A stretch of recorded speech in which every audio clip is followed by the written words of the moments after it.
into play. We're going to be tasting fizz from Sicily, all the way in Italy, and influenced by the Etna region, Mount Etna. I'll be joined also by Stefania after I've had a brief chat with Mr. Benanti, Salvino, who owns the brand. So I'm just waiting for Salvino to join us, and I'll then do a live chat. We'll talk about the terroir, the territory, the soil. We'll also have a little chat about the likes of the climate, and then I'll go on to a tasting and discussion with Stefania on the grapes and the actual taste of the wines. We'll get these two open. I've got the Brut and I've got the Rosé Brut to taste, both 2017 vintage. These wines are, of course, traditional method, so same kind of style that champagne is made of. And I'm looking forward to tasting these, very much so, especially with Stefania, and having a chat also with Salvino. We're quite lucky. I haven't had any fizz from the Etna of Sicily, so that I'm looking forward to. So we're just waiting for Salvino to join us, and there I have a good afternoon from Benanti Winery. So I'm going to ask you to join us. Yeah, if you'd be okay just to wait in the background. And here we are. Oh, hello, Salvino. Hi. Hello. Hi. Can you hear me properly? I can hear you very clearly, and can you hear me? Yes, I can. Wonderful. You've got a very nice background there. I can see blue sky. Wow, look at that. That's Etna Yes. in the background, yes. Yes, you've got a lovely spot. A lovely location, it seems that you've got. I can do, yes. Stefania says it's a wonderful sky. It certainly is. In England, the weather isn't as good as what you've got there, the southern part of Italy. So thank you, Salvino, for joining us. We're very thankful to have two of your wines to taste, me and Stefania. But if you don't mind, maybe you would like to introduce your winery to our viewers. Tell people a little bit more about the wines you produce, sparkling wines and still wines. Sure. First of all, thank you so much for inviting me. We're very fond of your country. I've lived in London for 10 years in a previous life, and I miss the UK a lot. So thank you for having me today. It's I feel privileged to have the opportunity to talk about us and to share our wines, in this case the sparkling, with you, and hopefully with the rest of the viewers at some point. I mentioned earlier, today I'm not on Mount Etna. I'm opposite Mount Etna. Mount Etna is right there in the background. It's I'm on the shore of Sicily, south of Mount Etna. It is actually a little bit of a day off. It's my wife's birthday yesterday, so we took a couple of days off. Hence the location, which is not the actual volcano, but it is only some 40 kilometers south. Now, this actually allows me to say a few words about Sicily. Yes. Sicily is an island, and a lot of people know Sicily, but the knowledge of Sicilian wine is still, I wouldn't say embryonic, but it is in a development stage.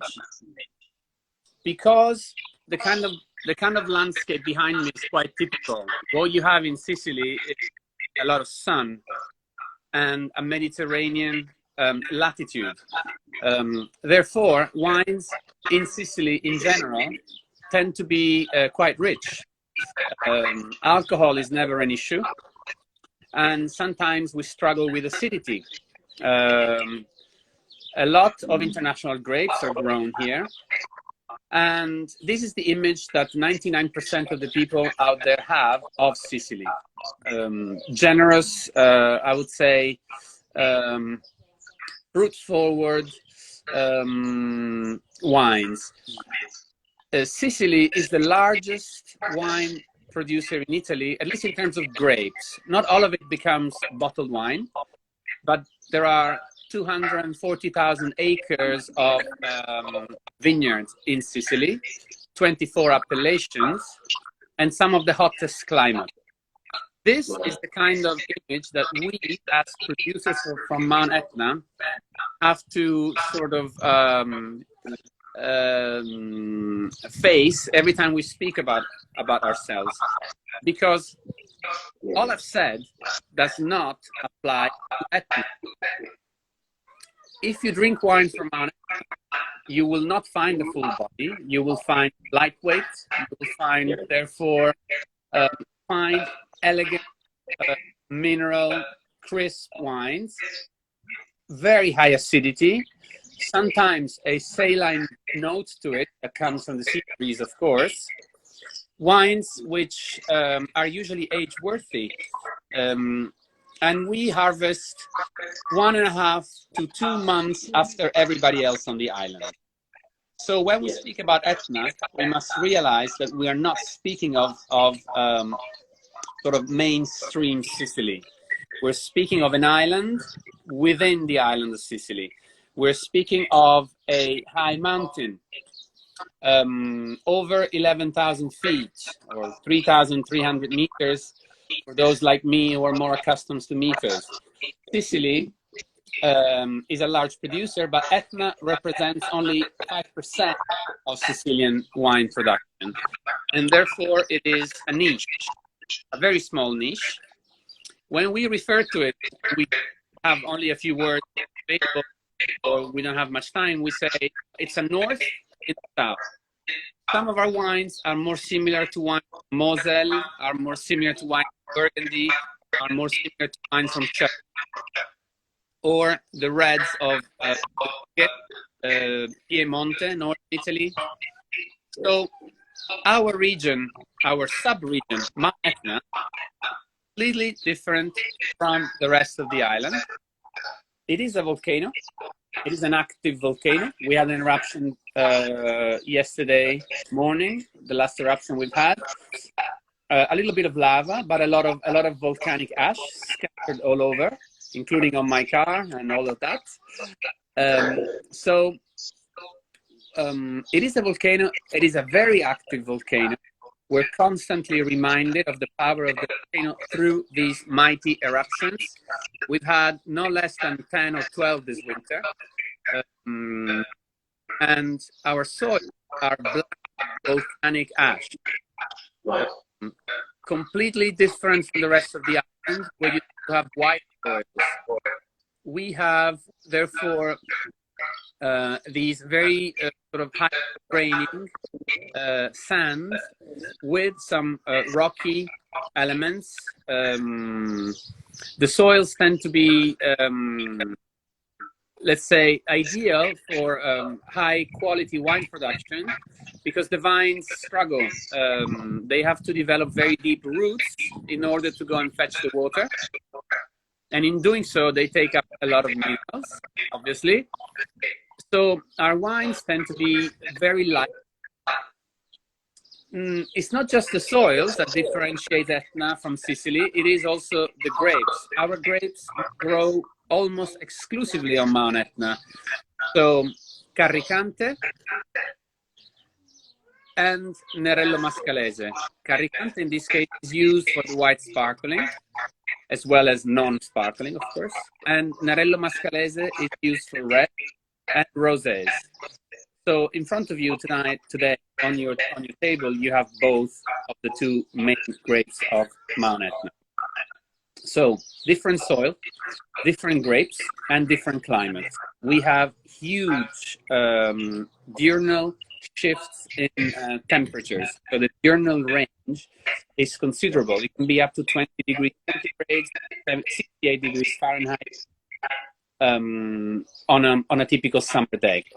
So we tend to have cool breezes in the evening and at night. We tend to have snow in the winter. We tend to have sometimes issues with frost.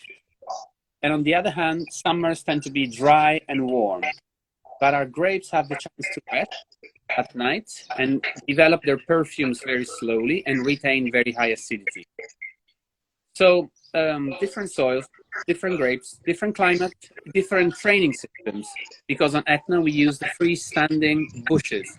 So bush vines, head trained, spur pruned. They tend to be low yield, high density.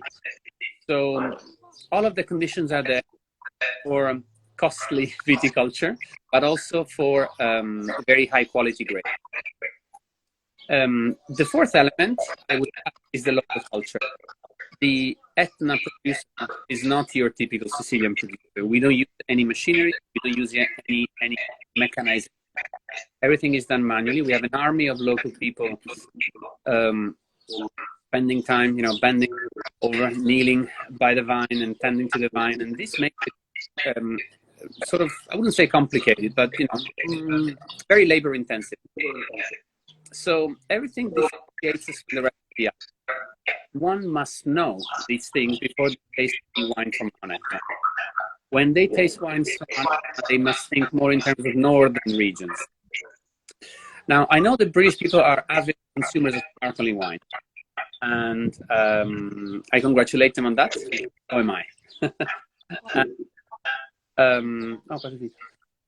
So basically, when we decided to make sparkling wine, we started from the idea that the two grapes we have on Etna would lend themselves perfectly to making fine sparkling. Especially the white grape Caricante is not an aromatic grape. It is quite neutral, high acidity, and it lends itself to aging. It develops notes of flint and petrol over time. It is quite good at developing chocolytic notes after 24, 36, 48 months on the yeast. And we've been making our white sparkling for some 20 years now. It's 24 months on the yeast, although the fact sheet is not set in stone. If we believe the wine should survive 3 months, just let it sit on the yeast. We're also developing a 48-month product based on a couple of years. The rosé is 100% Nerello Mascalese. I know you will get to it later, but just a quick intro. And the rosé is also 24 months on the yeast. And it's a new thing for us. We decided to venture into sparkling rosé only this year, really. So it's the first few batches we did. Nerello Mascalese is a different animal, let's say. It is a little bit more edgy. It can develop more herbal, pungent notes, and obviously has a tannic structure. So it is a completely different product to the white. You will let us know what you think when you taste it. Now, we as a winery go back about over 3 decades. My father, Giuseppe, he started in the late 80s. Back then, I was only a teenager. I was underage. I didn't help much tasting, but I was only a teenager when he started. He decided to pick up a passion for wine from where his grandfather had left and turn it into a professional winery. Back then, there were 2 or 3 producers on Mount Etna, but Mount Etna was not yet what it is today. He was among the first to really decide to work exclusively with local grapes, exclusively by the rules of the local appellation, which dates back to the 1950s, and to try and bring this wine to the attention of the wine lover community. Now there is over 150 producers on it. But my father Giuseppe that before many others believed in this special place. So today my brother and I actually run the winery. We have decided to give my father a break and engage ourselves fully 10 years ago. We spent half of our time traveling to bring our wines around the world and have people like you take them, and also the casual general public, people from the press. So we try to be the person behind the bottle and almost pour every glass and tell the story ourselves. So today we export to some key countries. The UK is a very important market for us, and we come quite frequently to London and to the UK in general. And we always have a very interesting conversation with local wine drinkers, because only recently has the UK started to produce some sparkling wine, but it is not a country of long winemaking tradition. Therefore, consumers have a very open mind because they are not biased by any local tradition. So they would drink anything from Italian to French to New World, Spanish, Hungarian, German, Austrian. So there is an open mind, and there is a palate which is very used to trying different things and associate the grape and look for similarities. The WSET has done a lot to harmonize knowledge. Obviously, in the UK, a lot of people hold that qualification. So we always find a very competent community. I must say, it's the first time we speak about sparkling wine. So the UK being a world superpower in the consumption of sparkling, especially champagne. Yes. To actually have our wines on your table today already is a matter of pride. I know that you're dedicated fully to sparkling, and it is great that that today you can introduce these wines to your audience. Yes, absolutely. We believe a lot in these wines.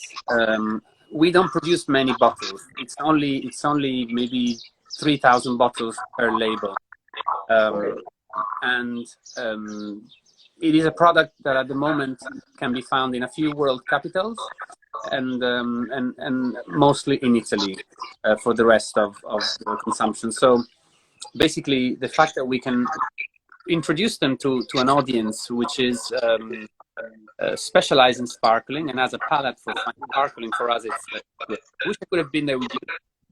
I wish I could be with you. Hopefully in the future. Actually, I'm getting vaccinated tomorrow, so maybe the UK will let me in, after in September or something. We'll have to see. Unfortunately, we don't know what's happening, do we? But you've given us so much information in your talk. I didn't have to ask you any questions. All of the questions I've got on here, you've answered. All of the facts that I've written down, you've gone through. The only thing I'll probably ask you is, are these for sale in the UK? If they are, who is selling them so people can find out? Our importer is Astrum Wine Cellars. Astrum. Okay. They're based in London. I can't remember off the top of my head if in their last few orders they have added these wines, because there's no production available. But I know for a fact that they are familiar with the wines and they appreciate it. So if not today, these wines can be. I mean, I must. Maybe if you go online, you will find in the UK through them or a retailer. But otherwise, they can be very easily made available, because although Brexit has made things very difficult, with the pound dropping in value and bureaucracy having a bit more complicated, the UK is a very prestigious market. We always have a location of all of our labels for our room. So if anybody wants to know more about these wines, they can be made available very. Yes, definitely. And if not, they can speak to Ashram Wines. They can go and find your website online, which is benanti.it. So they can go straight to your website to find out more. Well, I mean, that's a wonderful chat, and it's a really good story into your family business, the winery, the terroir, the complexity of the terroir, how hard the vines need to work, and a little bit of history also about the winemaking on the island and especially around Etna. Quick question, you mentioned about the wines that grow as the vines grow as a bush. Is that correct, you say? Yes. Yes. So does that mean less amount of vines per hectare?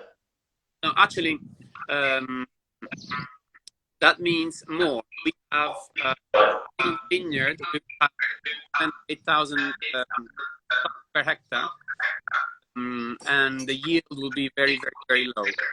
Obviously, when we have grape for sparkling, we pick from the higher vineyards, where obviously maturation is lower and acidity is retained by the flavor are slowly developed. I recently took my W exam, and I'm waiting for the result. The top wines is because it tells you exactly how to know when to harvest a grape. Because you want to see, but you want the grape to be under, because you need flavor and aromas. So cool regions where much while acidities are crucial. And on Etna, you have that, especially big vineyard. We have so many microclimates on Etna with the different exposure. You know, we have southeast Etna with a different exposure to the sea, different range, valley, different hills with sunlight exposure to sun. So there are a few vineyards that lend to the purpose of making spark. Those are the ones that we use. And usually when people try these wines, they will find them highly territorial place. You can really feel the soil. These wines are lean, are crisp. In my opinion, the fact that the grapes are not makes them similar to same people. So in my opinion, so far they're well-kept secrets. But I think they have the become an organoleptic go mainstream. We don't have the numbers to supply a large. We have enough, a number, a sort of fanatic sparkling wine love, and assure a supply those who fall into the or coming to the winery and getting a couple of cases. But we believe a lot in the potential of Etna. Yes. Etna is known for reds and stills, but sparkling are up 30% in terms of production volume. And I'm not aware of any winery having any old stock. So there has been a surge in demand, in my opinion, driven by quality. Well, that's good, isn't it? Yeah. And as you say, it's a very good point. The English market, they love sparkling wine, but they're quite happy to experiment and to explore. So if it, as you say, New World, Old World, Champagne, Prosecco, Trento Doc, they all have a great opportunity to sell to the UK.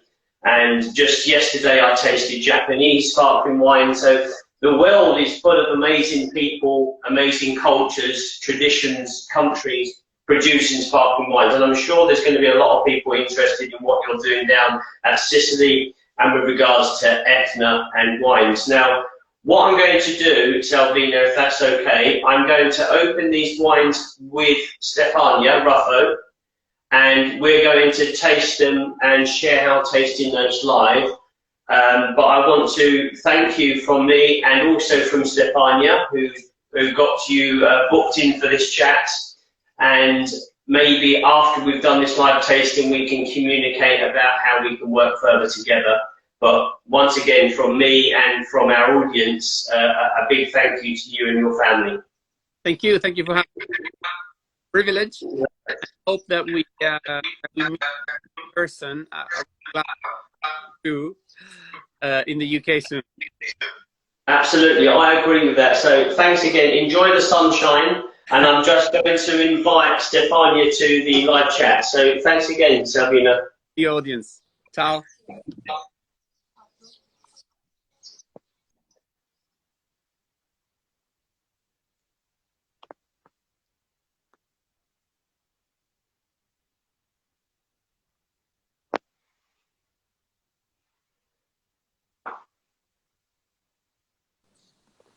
Hey.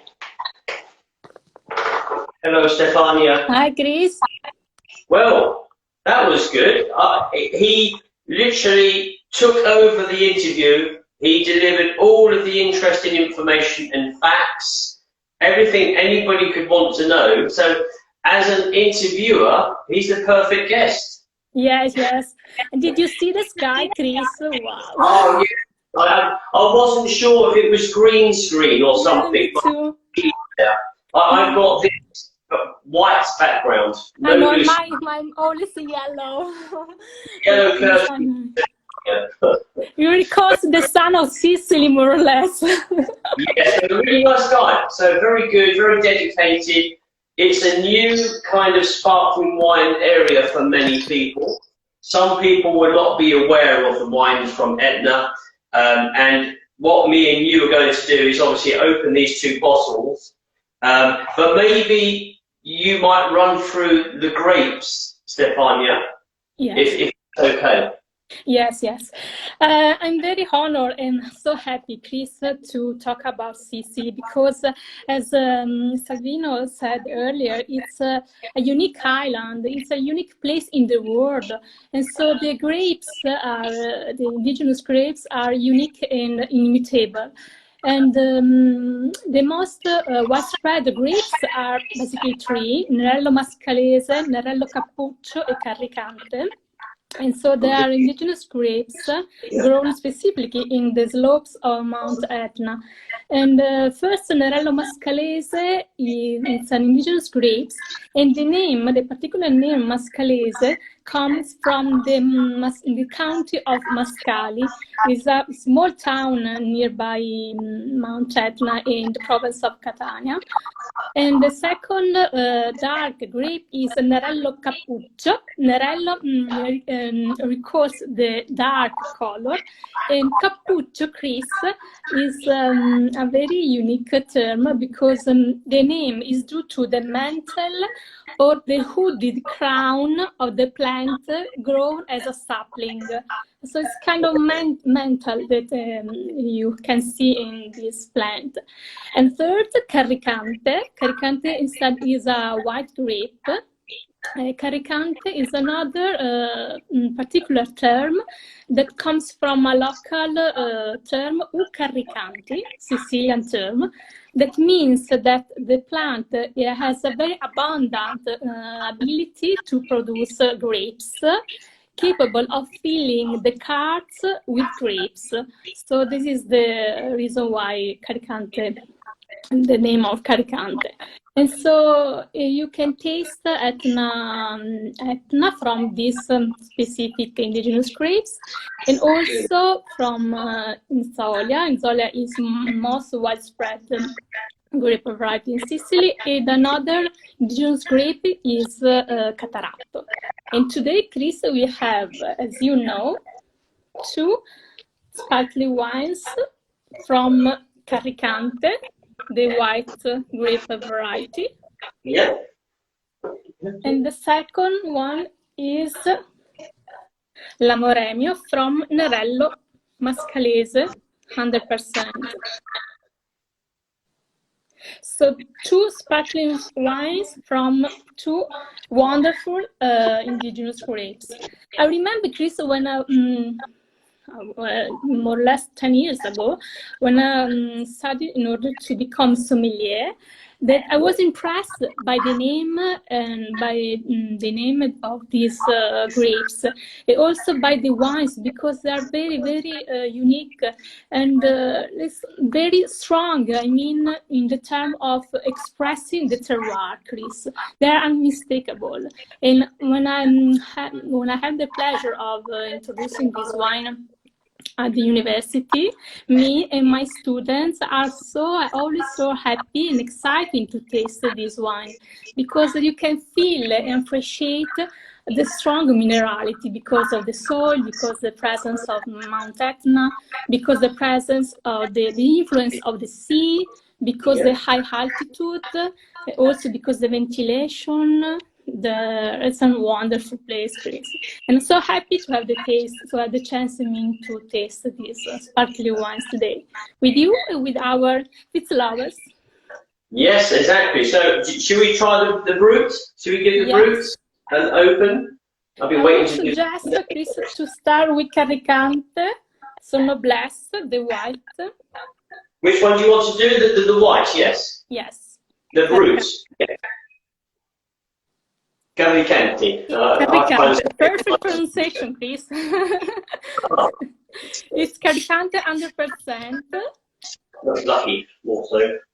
Yes. Right, very nice. Benanti, Metodo Classico, as I say, so traditional method wine, 2017 vintage. Yes.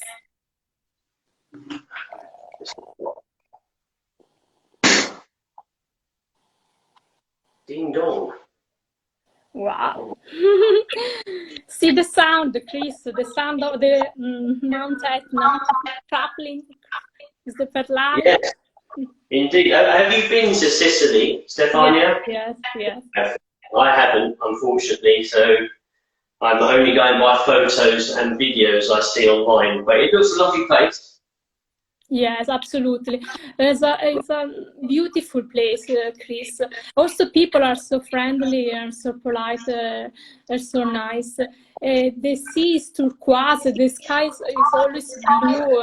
It's wonderful. And the wines are, as you can see, very, very lovely colour to the wine. It's a citrus kind of yellow. Lovely colour. Yes, absolutely. It's very brilliant and luminous, as the sun that is in Sicily. Wow. Okay. Very nice. I told you I'm so happy today. I'm always happy, but today particularly happy. You're always happy, Stefania. Yeah. But we need some Sicilian wines, Chris, because here today is cloudy. Yesterday was raining. Tomorrow will be rainy. So we need some Sicilian sun, definitely. I don't disagree. It's the same weather here. Very windy on the east coast of England. Very, very windy. Yeah. This has got a wonderful array of aromas coming out. Yeah, it's very complex. Yeah, I agree. I would say first fruity character first, Chris. Yeah. Something that recalls orange. Toastiness. I get some toasty characters. Yes, of course, because traditional method, toastiness, yes. I would say orange, a lemon flower. Sea breeze, so a kind of salty air, salty character. Mm-hmm. Citrus, definitely. Citrus elements. Something very crisp, very intense, absolutely. And a little bit of apple, ripe apple, golden ripe apple, please. Yes, I agree. Yes, and the perlage, the bubbles are very fine, very delicate in the glass. Wonderful, tiny streams of bubbles are coming up. Yes, absolutely.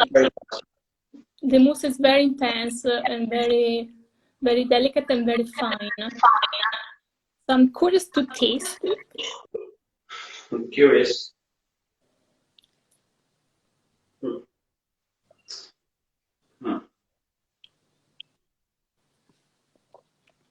Nice minerals, citrus, a touch of acidity, not too aggressive with the acidity. Yes, absolutely. There's a silkiness to the Yes. acidity, mid-acidity level. It's warm, well balanced, in my opinion. It's soft, and it embraces my palate very well, with a very delicate touch. You've got yellow floral notes, nice floral notes to it as well. Very clean, very clear, very kind of mineral, alpine freshness, even to a point. I would say dry, the pleasant minerality. I can feel now the saline tongue, Chris. Typical, the saline accent, typical of these grapes cultivated in Sicily. It's leaving like a mouth-watering sensation on the end of your tongue as well. So yes, very, very fine and very elegant. Absolutely, it's very elegant. It's very, very elegant. It's mineral, and it's fresh, but well balanced, fresh and very embracing, warm, as I said earlier, and around on my palate, very lovely. It should be served quite chilled. I think on their website they recommend 6 to 8 degrees. So I had these in the fridge and a half an hour in the freezer, really to bring that temperature down. So I'm tasting the wine at a very low temperature first, and then bit by bit it's opening up as the wine kind of meets the room temperature. But certainly very nice, very chilled. Yes. Yeah, I think 6, it's 6-8, it's a good serving temperature, in my opinion, Chris. Yes, yeah. Very good. I like this one. Wonderful. That's good. A good start. So yes, amazing. From the family Benanti. And what about if we go for the rosé? Yes. We're going for the rosé. So the teacher has said to us, we're allowed to open the rosé. Well, she's probably already opened the rosé, knowing Stefania. Yes, I already opened it. She's already drunk half the bottle this morning waiting. Yes. Not really. No. Yes. Oh, no. No. Anyway, it's 100% Nerello Mascalese, the indigenous grape variety that I mentioned earlier, that comes from the county of Mascali. Is it only grown there, Stefania? Did Salvino say the red grape is only grown in that region? Yes, yes, absolutely. Nerello Mascalese, it's an indigenous grape, yes, of course. You can I mean, think, Chris, that the tradition of cultivating vineyards in Sicily has very long history and tradition, because the Sicily was colonized by the Greeks in 720 before Christ, and so they brought vines, and so Sicily, I think, is one of the most wine region in Italy that has very long ancient history because of the Greeks that colonized this island. So it's a unique richness that he has, this wine region, Chris. So we are lucky to have this opportunity to have these many wonderful, wow, indigenous grapes. See the color, Chris? Oh, wonderful. Wow, it's amazing, Chris. Oops. Yes, lovely colour. I love the copper style to the sparkling wine. Yes. I've been in Sicily many times, Chris, because of the beautiful beaches and sea, also to visit wineries. And I would say that this kind of color recall the sunset in Sicily, because it's warm and very intense. Definitely the color of the Sicilian sunset. Sicilian, yes, I could well believe that's a lovely colour for the sunset, but it's certainly got like coppery orange tint to it, but a very clear wine. Once again, we've got very fine bubbles coming up, in the glass. I've got one of the bigger bold glass here from Lehman, so I've got beautiful little streams coming up everywhere, bubbles. Yes. So the nose, what's the nose like, Stefania? I would expect it would be completely different because the grapes is a dark kind of grape, Chris, Morello Mascalese. You've got soft, like strawberry, soft, kind of wild strawberries, a touch of foliage, also I've got a touch of grass. Yes, a touch of grass, of course. Hints of red fruits, first of all, I would say. Wild berry, in my opinion. But some kind of grass, exactly. Some kind of green nuances, absolutely. Definitely, I've got that in the freshly cut grass, even the freshly cut nettles. Yes. So that kind of experience, you just cut the grass at home and you've got aroma back in you. Yes, definitely so. Robert, did you get anything to do with orange in there? Have you got something like orange peel, tangerine, orange peel, maybe? Yes, absolutely. I would say also some floral character, something that we call rose petal, but we say a little bit dry rose petal, Chris, see? Yes. Yes, definitely so. And maybe a little bit touch, Chris, I would say note of eucalyptus, because Morello Mascalese often has this kind of aroma in his bouquet, and I can feel some eucalyptus note. It's you're expecting the wine to be very dry, so the nose is all these lovely aromas, but quite dry. Yes, strong, definitely, yes. I'm going to try the tasting.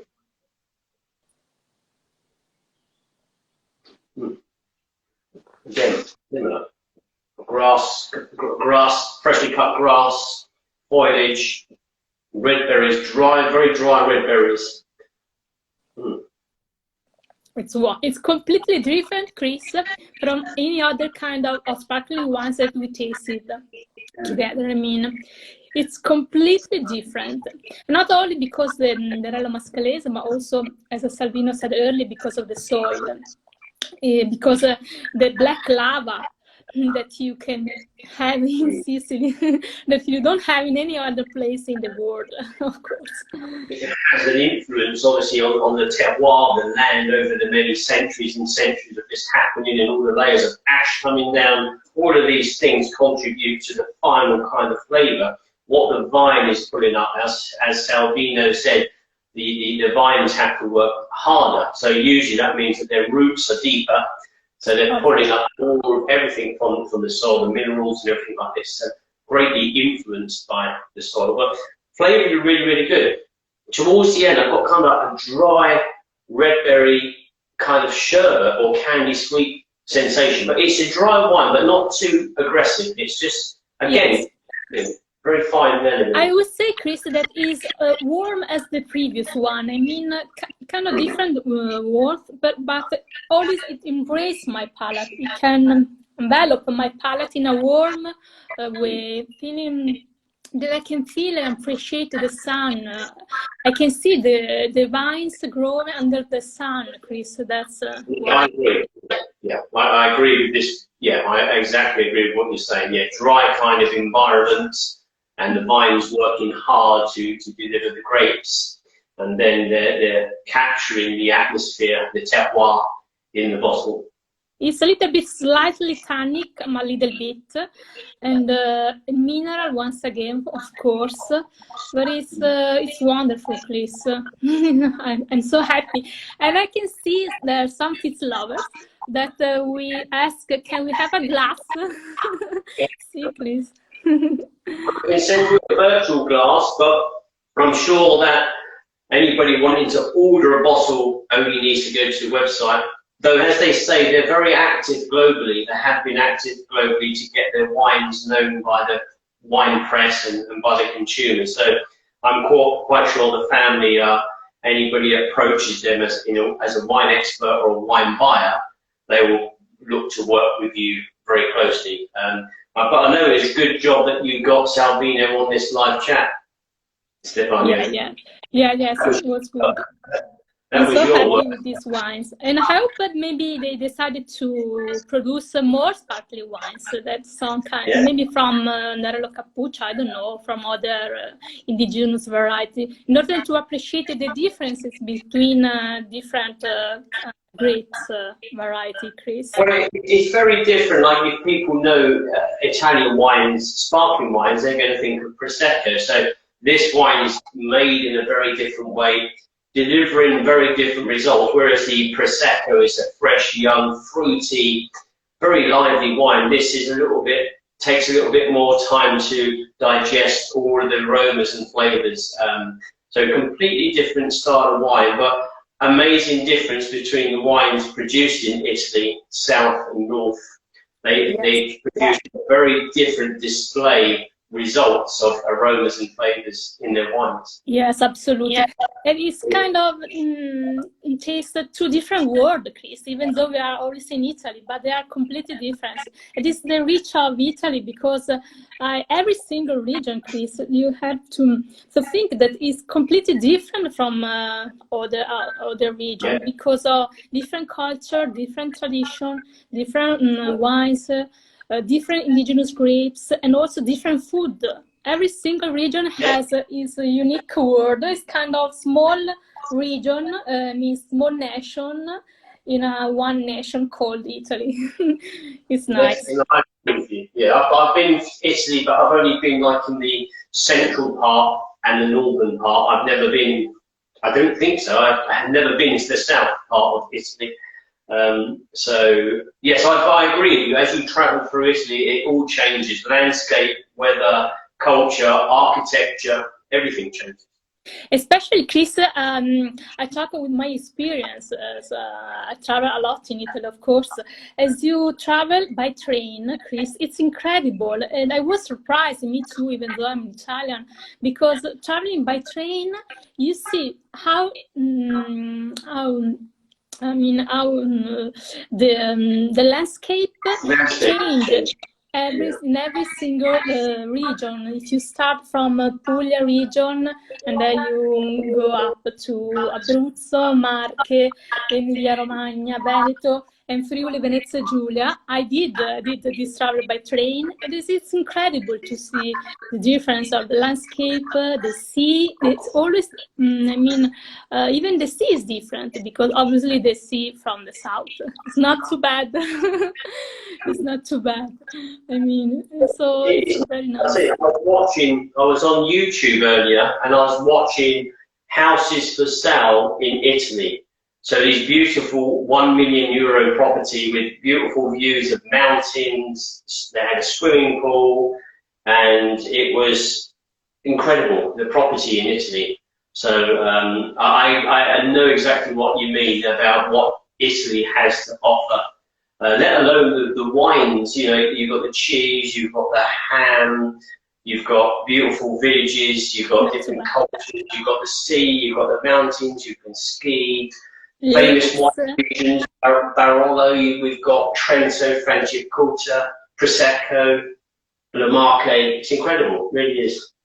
Yes, I know. It is incredible to think, Chris, that it is a small nation. It's not USA. It's very, very it's very, very small nation. But as I told you earlier, every single region, it looks like a small nation. So it's nice. I know. You're lucky. You're lucky. Thanks, Chris. These two are really good wines. Obviously, thank you for arranging the interview, and also for these two wines from Benanti, the Rosé and the Brut 2017. I think they're very they're very similar, and they're very difficult to pick a favourite. I like the Brut. I think the first taste was the Brut, and it's quite memorable for me. If I had a choice, I would pick the Brut as the favourite. Yes, they are different, Chris. It's like to, I don't know, it's to select between day and night. They're completely different. So there, it's good to have these completer products, Chris, and see the colors. Yes, you've got 2 glasses. I always forget to bring 2 glasses. Stefania does it correctly. I do it incorrectly. I only bring 1 glass. But what about food? What about food, Stefania? Food. Yes, you know that I'm a teacher, so I want to be a good teacher. So I select a specific food pairing for each of these sparkling wines. First, Caricante, I mean the first one, this white wine, I would suggest to pair with spaghetti with red mullet and white fennel. Would be very nice. Or risotto with zucchini and parmesan would be good also. Then I choose monkfish with pistachio, hazelnut, and capers. Very good, Chris. Very specific, Stefania. Yes, yes. I made sometimes at home.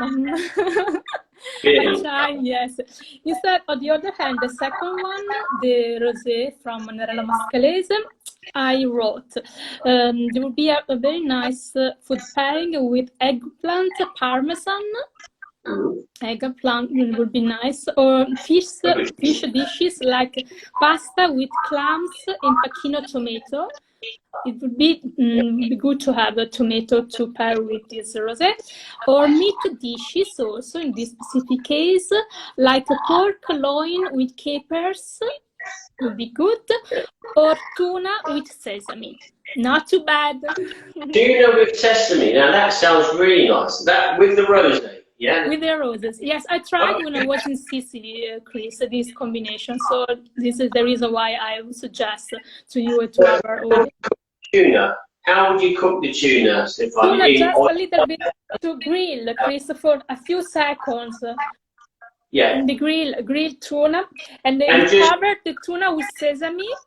Yes. Sesame, and then you grill on one surface, then with other surface for 1 minute. It depends on if you prefer to have a more stronger grilled feeling or a little bit less grilled sensation. But we say it's better to have less. So 1 minute would be good, Chris. Really? Wow. Nice. So that sounds very tempting. We'll have to try and get this into our book, Volume 2. Yes. So while we have the first, this is our book. Do you remember? Yeah, and I hope to include these sparkling wines from Sicily in our Volume 2, Chris. Of course, would be nice. Yeah, we're halfway through that, so it's nearly finished. So we just need to get a few more wines in for Volume 2. Yes, absolutely. And you have to come here, Chris, to come here, visit Sicily, and so many good wineries, and you can stay here. I would say 1 week, and you can travel all around Sicily, specifically in Mount Etna, and visit so many incredible cities and locations and wineries. Wonderful. Oh, I've been to Italy so many times, so I totally understand what you mean. It's a wonderful wine tourism destination, especially, and you'll be blown away by the wines and the food, and of course the people of Italy. So definitely, I'll put that in my diary for when we're all open again, when that happens. Soon. But look, Stefania, we've done a very good tasting here with Salvino earlier, with you, and the 2 wines, 2017 vintages. I think we've given them a good bit of push for the wines from Etna, especially the sparkling wine from Etna. First time I've tasted. So that's something new for me, and that's saying something. I've tasted so many sparkling wines, but delighted to start with Salvino's wines. Yes, because they are amazing, amazing wines. Also, the family is a family with long and respectful tradition. So I feel happy to have this sparkling wine today, Chris. And I hope. I agree. I agree. And the Wine Spectator literally listed their winery as one of the top 100 wineries of Italy. So these kind of awards and credits from the industry shows you how good their wines are. Yes, absolutely, absolutely. Good. Okay, well, Stefania, I'll say goodbye for now, and until next time, everybody, thanks for watching, and tune in for episode 5. Yes, I hope soon. I don't want to tell you because, as you know, it will be a surprise. Wait for surprise. Okay, thanks everyone. Thanks, Stefania. Thanks. Bye, everyone. Bye. Bye. Look after yourself. Take care. Thank you.